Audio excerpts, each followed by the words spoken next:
The rise of ISIS has been shocking on so many fronts, not least because of the young Australians it recruits to carry out its horror. And so it was when Oliver Bridgeman went missing in Syria and was reported as the latest teenage terrorist to join their fight.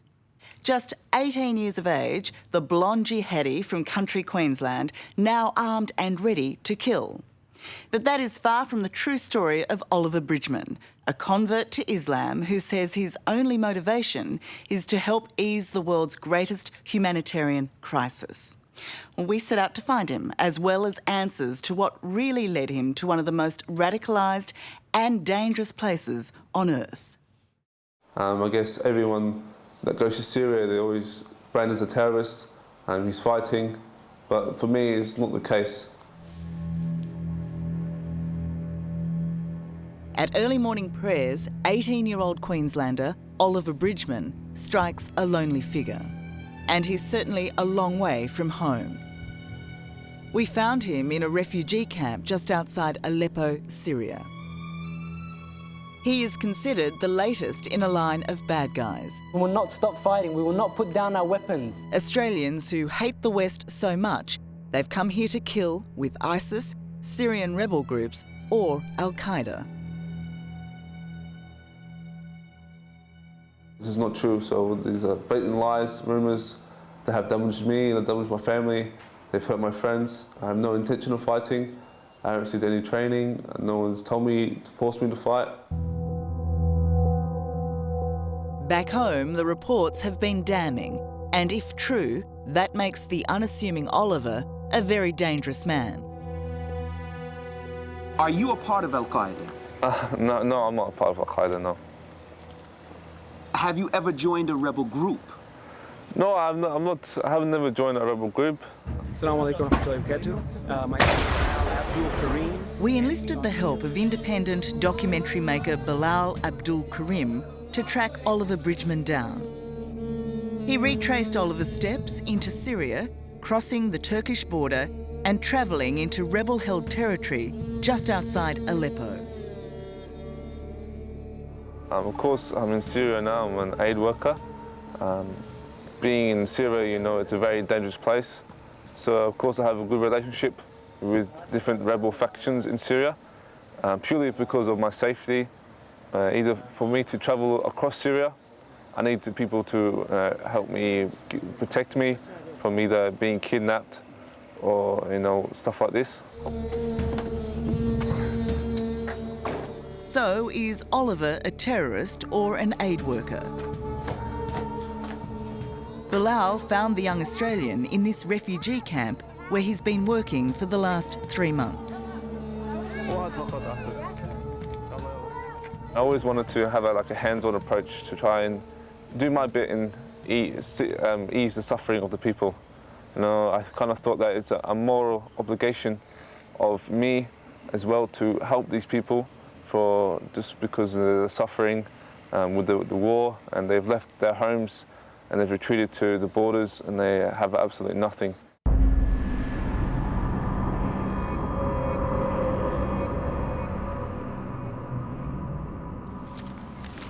When the headlines hit calling Oliver Bridgeman a terrorist, the shockwaves reverberated, not just through the country, but especially here in his hometown of Toowoomba. There was nothing about this all-Australian young man that gave any hint that he may have turned from a studious, caring and popular teenager into a violent radical. He may now be in the Badlands of Syria, but those who know him best refuse to believe he is doing anything there but good.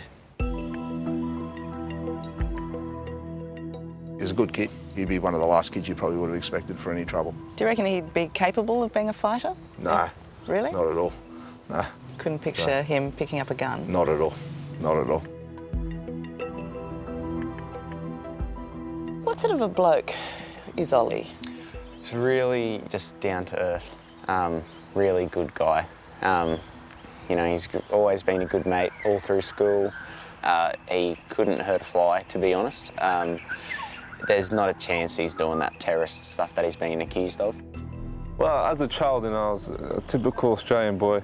You know, Very young. speaks quite proudly of his Australian identity and his Australian citizenship, so that's a good thing. As an expert on the region and the complicated conflict in Syria, Professor Anne Alley has agreed to assess what Oliver has to say. I have a good relationship with different rebel factions in Syria, purely because of my safety. Either for me to travel across Syria, I need people to help me, protect me from either being kidnapped or, stuff like this. Do you think that that relationship that he talks about with rebel groups compromises him in some way? I think it's an absolute necessity of the situation that he's put himself in. The reality is that you do have to align yourself with a group for protection. But what does he have to do to align himself?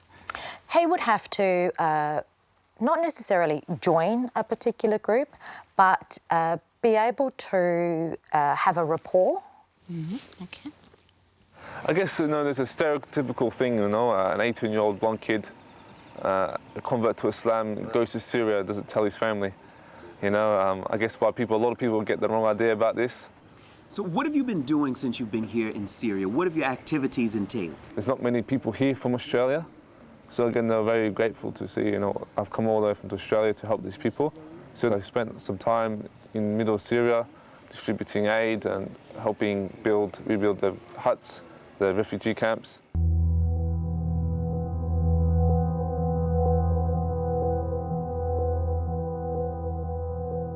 You've seen the headlines calling him, the blond jihadi, the teen terrorist, the new face of terrorism. You've now seen an interview with him. What is your impression? He's certainly not a jihadi, and he's certainly not the face of terrorism. To me, he's very sincere in his altruism. He's very sincere in his intentions of going over there solely and specifically to provide humanitarian aid to the people of Syria. He certainly exhibits no signs of wanting to fight, but also no signs of going over there with the intention to fight, which is also very important. Growing up on the Gold Coast and in Toowoomba, Oliver Bridgeman says he had a happy childhood. There were camping trips. He excelled at sport and was made school captain. But this high achiever was also driven by helping those in need, and so spent plenty of time doing charity work, which he claims is all he's now doing in Syria. Some people back home are feeling that you coming here, mixing with some of the people that you have to mix with to do the work that you're doing, some of them feel like you've betrayed your country. No, I don't think I've betrayed my country. I still love Australia. Australia is my home. I have nothing against Australia. It's a beautiful country. I have my friends and my family back there. What I'm here is just helping the people. I'm sacrificing a lot of my comforts back home to be here. I haven't betrayed my country.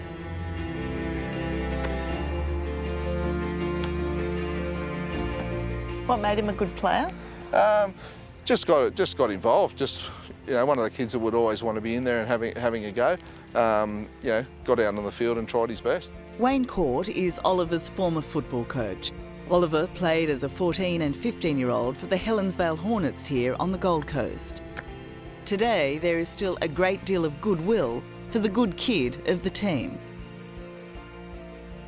And I just felt sorry for him really, because I thought, knowing what he was like here, but it probably wouldn't be true. And thinking, geez, once that's out like that, the rest of your life's going to be very hard. It certainly will leave a stain on him. Are you concerned at all that he's changed? That there is a side to him that you didn't know? Nah, not possible.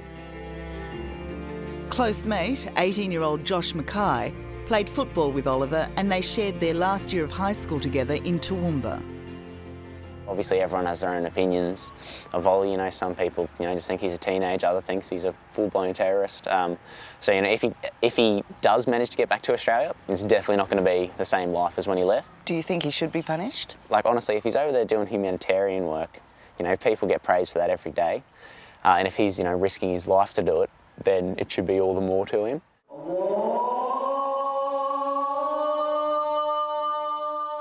It was another friendship on the Gold Coast that apparently led Oliver to Islam. Okay, now how long have you been Muslim? I've been Muslim. I took my testimony of faith 2 years ago now. Back when I was in school, I had a Muslim friend, and I was very interested to know about Islam because, you know, there's a lot of negative stereotypes about them. So I had a lot of questions to ask, and the more I did research, the more I began to like it, and I decided to become Muslim because of that.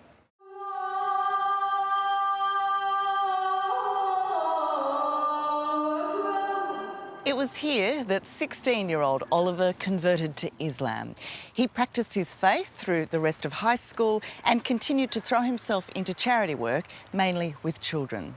In March this year, just after turning 18, instead of starting his university degree in social work, he decided to defer to go to Bali with an aid organisation to teach English. What no one knew was that his ultimate destination was war-torn Syria. Well, I kind of left without telling anyone, purely for the fact that anyone that knew I was coming to Syria, they would obviously prevent me because of the current situation here and people were worried about my safety. So no, I didn't tell anyone when I come. What sort of discussions did Oliver have here regarding the conflict in Syria? Well, he didn't actually mention about Syria at all. He just wanted to learn about Islam. He wanted to understand Islam, and then he wanted to give himself a direction in his life, which he never had before. Up until that point, did he seem like a lost boy? No, he was a very sensible boy. President of the Arundel Mosque at the Gold Coast, Hussein Goss, and the mosque's imam, Imran Hussein, are adamant that if Oliver has become radicalised, it didn't happen here. Is there any way that Oliver would have heard a message here of jihad, of fighting? I'm happy you asked that question because the message we relay from the pulpit here in the mosque, and it's a consistent, is that about peace and that about respecting the lives of human beings, and it's more about caring and sharing, and also living as a good Australian citizen.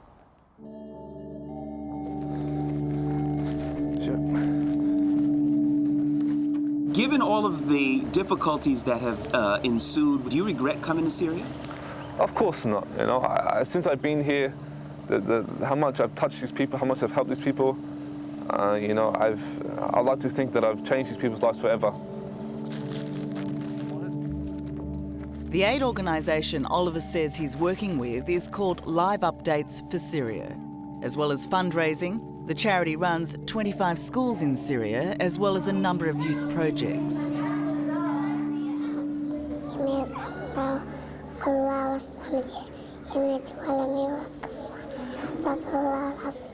They're very active in distributing of aid work to the people in the refugee camps and all over Syria. Since I've been here, I've been working closely with them. Clearly, his aid organisation needs his help, but just as certainly, he needs theirs to stay alive. He can't just be Oliver Bridgeman, 18-year-old Aussie guy, on his own, travelling through Syria, doing good deeds. Doesn't work. He'd end up as a dead Oliver Bridgeman. Absolutely. He would be the next ISIS propaganda video. Do you have any concern that that charity organisation is a front for terrorist groups? I don't think that the organisation is a front for a terrorist group. I think that the organisation is aligned to a faction. Did anybody encourage you to carry out any type of attacks back in the West or back in your home country? No way. Have you ever been to a training camp? No, I have not been part of I've never been to a training camp, no. You've never been to a training camp? No. Have you ever carried any weapons since you've been here in Syria? No, since I've been in Syria, I decided, no, this is not the right path to take. Of course, I would like to return back home to Australia sometime. I don't want to get involved in the fighting. No one's forced me to get involved in the fighting. My intention is to stay away from the fighting, not going to get involved in any way. Whatever is in his heart and mind, Oliver Bridgeman is certainly in trouble, whichever way you look at it. If he comes out of Syria alive, no matter what good works he's done there, he's still likely to face the wrath of the Australian authorities and the Australian people. Do you believe that Oliver Bridgeman deserves any sort of punishment for going to Syria? You know, that's a hard question because inevitably he did break the law. You know, the bottom line is that he broke the law by going there, but he hasn't gone there to fight. How do you think the rest of Australia should judge him? Look, I think it's unfair and inaccurate, incorrect to judge him as somebody who has been radicalised, as a radical Muslim, as a terrorist, as part of Al-Qaeda. He's certainly not a violent extremist. He's certainly not a terrorist. And I think that there's something admirable about a young man who gives up the comforts of his home and goes over for humanitarian purposes. And he shows us a different side of this conflict. I've been here for 3 months now. I've sacrificed a lot to be here. I've left my friends, left my family, and I've been slaving away. I've been living in tents, and then to find out that people have labelled me as an Al-Qaeda fighter, I guess this is really saddened me. But despite this, I'm here for a reason. I'm here to help the people of Syria. Despite this negative stuff that's said about me, I'm still very focused on doing my activities here and helping the people as much as I can. Hello, I'm Tara Brown. Thanks for watching. To keep up with the latest from 60 Minutes Australia, make sure you subscribe to our channel. You can also download the 9Now app for full episodes and other exclusive 60 Minutes content.